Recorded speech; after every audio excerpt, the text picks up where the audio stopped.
eling mangka eling rumikang di bumi alam namun kasasalam teh nafsu nu mata kaduhu badan anu katon Tuhan.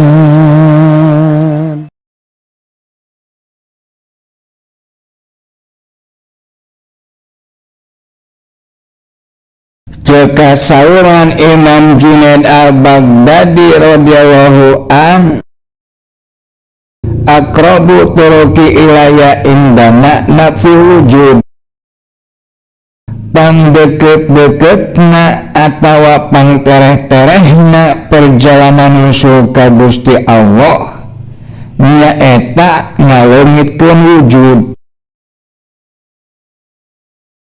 Nu dimaksud wujud di dieu nyaeta wujud makhluk, jeung nu dimaksud ngaleungitkeun di dieu nyaeta ngaleungitkeun tina hate. Artina pangdeketna jalan nusul ka Gusti Allah teh nyaeta lewat jalur hakikat. Nyaeta ku cara ngaleungitkeun wujud makhluk tina hate. Jadi tanamkeun tina hate ente kasadaran hakikat nepi ka ente hirup dina kasadaran hakikat. Ceuk hakikat dina hate makhluk mah eueuh anu aya secara hakiki teh ngan Allah hungkul. Itu eta sabagian tina kasadaran hakikat. Ari kasadaran hakikat ayana dina hate lain dina biwir. Jama lamun hatena hirup dina kasadaran hakikat yang makhluk mah eueuh nu aya ngan Allah hungkul, mangka zikirna jeung doana eta jalma teh bakal langsung tepi ka Allah. Sabab eueuh nu mahalangan. Jadi lobana amal ibadah saperti zikir jeung doa anu teu nepi ka Allah, sebagian di antarana sabab kahalangan ku gambaran wujud makhluk anu aya dina hatena. Ku sabab kitu lamun ente hayang zikir jeung doa usul ka Allah, mangka leungitkeun sakabeh wujud makhluk tina hate. Hirupkeun eta hate teh dina kasadaran hakikat, ceuk hakikat makhluk mah teu boga wujud. Sabab ceuk sabagian ulama hakikat ari wujud anu aya di makhluk mah lain sifat tapi asar af'al Allah. Ari asar af'al Allah teh hatina tapak gawe Allah. Jadi ku ilmu hakikat makhluk mah teu disebut wujud tapi disebut asar af'al Allah. Teu disebut wujud teh sabab tidak memenuhi syarat. Sesuatu bisa disebut wujud lamun memenuhi syarat. Syaratna kahiji ayana teu eueuh heula, kadua ayana teu butuh kanu ngayakeun, katilu ayana teu ditungtungan ku eueuh. Panu kitu disebut wujud. Sedengkeun ari makhluk mah teu memenuhi kana tilu syarat eta, mata ku ilmu hakikat teu disebut wujud. Sabab ari nu ngaran makhluk mata dina eueuh ayeuna aya, jeung ayana teh butuh kanu ngayakeun, jeung ayana teh bakal ditungtungan ku eueuh. Contohna saperti diri ente. ente tepan tadina mah tuluy ayeuna aya tak ayana ente ayeuna teh butuh kanu ngayakeun tuluy sanggusna ayeuna aya teh engke teh ente teh bakal eueuh deui ti dunya teh tak anu tadina eueuh tuluy aya tuluy eueuh ceuk hakikat nu kitu mah lain wujud tapi Adam. Jadi ente teh hakikat mah lain wujud jang tapi Adam. Ari makna Adam cek hakikat Adam teh hartina aya ngan ayana eueuh heula. Adam teh hartina aya ngan ayana butuh kanu ngayakeun. Adam teh hartina aya ngan ayana ditungtungan ku eueuh. Kitu eta makna Adam cek hakikat. Jadi lamun hayang tereh nepi ka Allah dina hate ente ulah nekatkeun aya nu boga wujud salian Allah. Di mana hate mandang ka makhluk anu loba maka ulah dipandang eta makhluk anu loba teh sebagai wujud tapi pandanglah ku hate ente sebagai asar af'al Allah. Dalamun hate geus mandang gen sagala sesuatu teh asar af'al Allah mangka di dinya ente bakal panggih jeung nyatana Allahu Akbar. Allah nu kagungan maha besar af'alna diaras nepi ka paras eta af'al Allah. Maha besar asma'na di alam sogir nepi ka alam kabir kabeh kabaun ku asma Allah.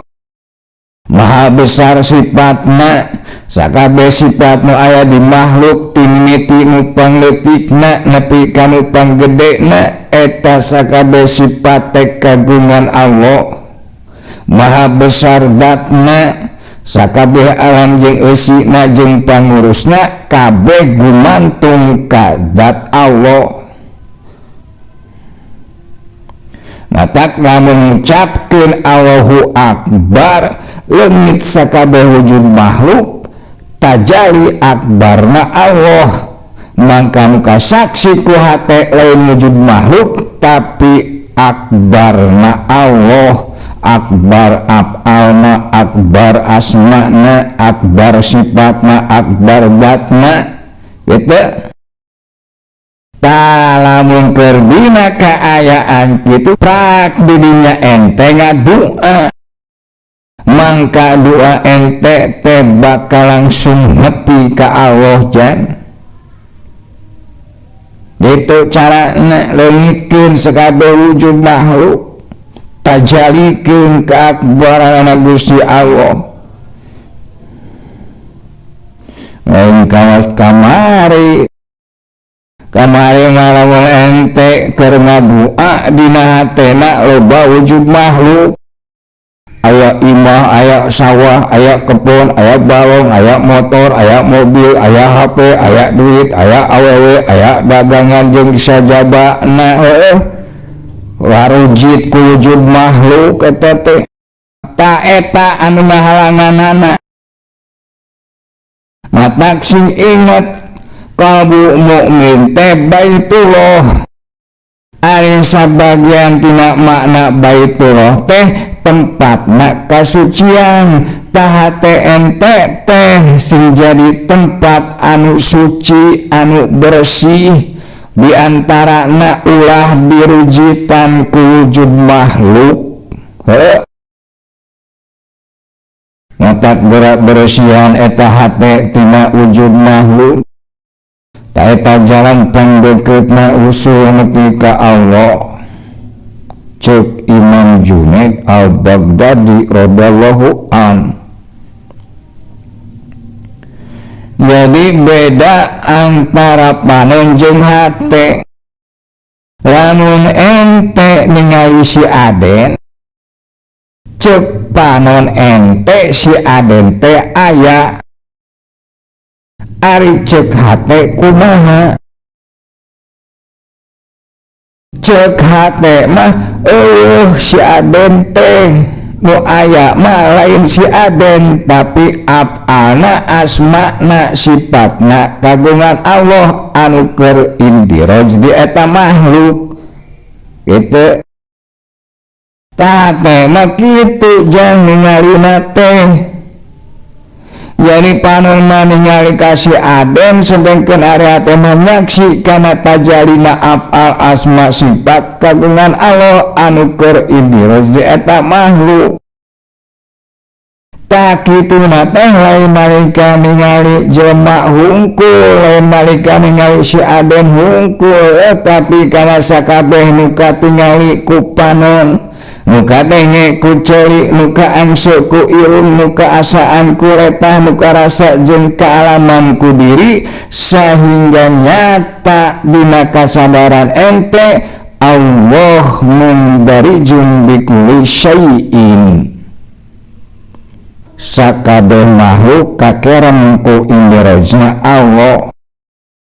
Talamun ente hirup dina kasadaran eta mangka ente teh geus kaasup ka golongan jama anu bertauhid.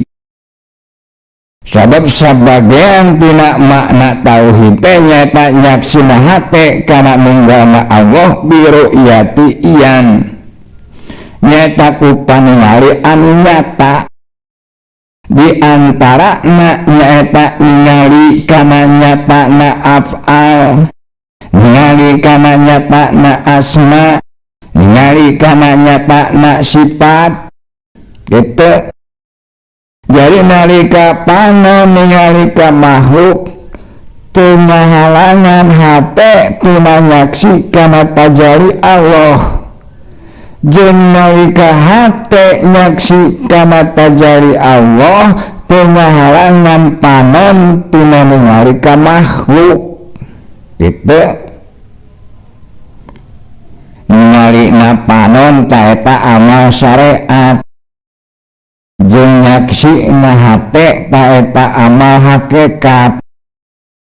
Jadi antara syariat jeung hakikat berjamaah nah hiji manunggal dina hirup ente taeta dina urusan basor jeung basiroh. Basor mah pandangan mata kepala, basiroh mah pandangan mata hate. Tanu kahiji leungitkeun wujud makhluk tina hate supaya eueuh ngahalangan sehingga ente bisa langsung tepi ka Allah, tepi tekadna, tepi ucapna, tepi lampahna, tepi amal ibadahna gitu. Nu kaduana lempengkeun irodatna ifradul haqi bisidqil ubudiyah wal ikhlas mitolibi alaihi tunggalkeun karep anjeun mangka Allah hungkul buktikeun ku ubudiyah anu sabenerna jeung ku perjuangan anu ikhlas. Artina dina migawe ubudiyah ka Gusti Allah ulah aya maksud jeung tujuan kanu lain Allah jeung ulah aya tuntutan manaon estu saja nyuprih kadoan Gusti Allah wungkul.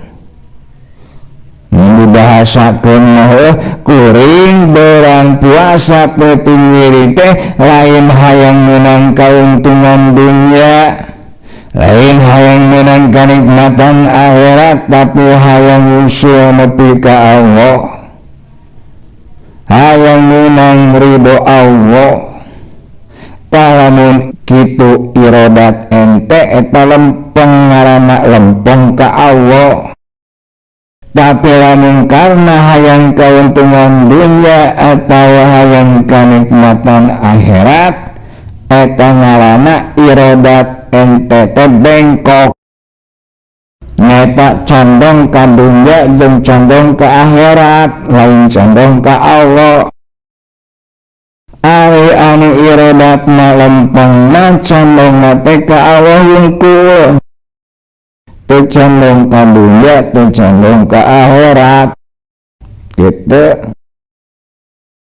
Lamun samemehna geus disetting model kitu kayaan diri ente, kahiji dina hatena Allah wujud makhluk, kadua dina irodatna lempeng ka Gusti Allah, maksud jeung tujuan ka makhluk kakara. Jigua nama geus kitu mah geura berangkat ubudiyah, rek zikir tah, rek jamulaya tah, rek tapakur tah, nantang gunggus sing nepi ka istighraq dikir teh. Apa istighraq? Ari istighraq teh gampang nama hanyut atawa tenggelam di Allah, poho kana aya jeung eueuh, poho kana borang jeung peuting, poho kulon wetan karo kidul, poho ka makhluk sabab katungku ku eling jeung nyaksi kana tajali Allah. Geus ngajaran ente nepi ka kitu acan.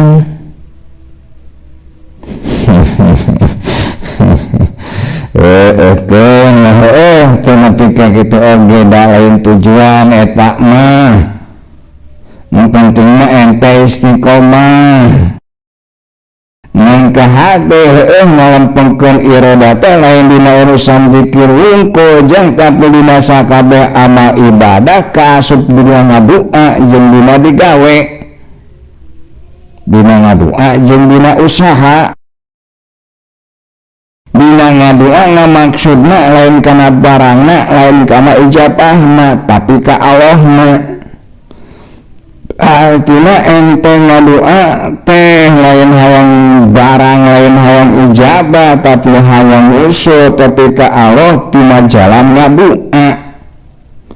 Nya kitu deui dina digawe, ngamaksudna lain kana gawena, lain kana hasilna, tapi ka Allahna.